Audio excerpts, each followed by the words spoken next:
Part two, it's actually much easier to figure out a smaller business than a bigger one. And let me explain. So you've probably heard the idea that if you have a boat, right, it's much easier to turn a dinghy than it is to turn the Titanic. Well, obviously you can't turn the Titanic because they did. Just kidding. The boat's dead. The people might still be alive. I have no idea. And I don't know if they had smokestacks, but let's just pretend this is the Titanic before they had this big hole and everyone died. Okay, and so the idea is it's much easier and more nimble to move a small boat. Now, let me give you the actual math. So this is cute, but let me tell you the actual business behind this. We use a term that we call nail it, then scale it. All right, and it's really nail it in order to scale it. And the problem is most people learn how to advertise, they learn how to sell a little bit and then think, oh, I just need to do more of that.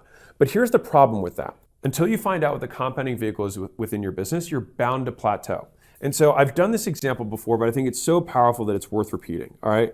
So let's say that you have company A and company B, all right? And both of them sell 100 people per year, okay? So 100 new customers per year, A sells 100 per year, B sells 100 the first year, 200 the second year, 300 the third year. Well, which company would you rather have?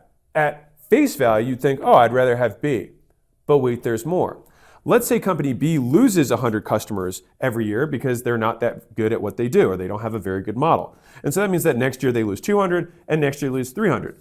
Now, let's say company A keeps 100% of their customers. So year 2, they actually have 200 customers, and year 3, they have 300 customers. They have the original 200 plus this 100, so now it's 300 in total. So both of these look like they're 300 sales per year businesses.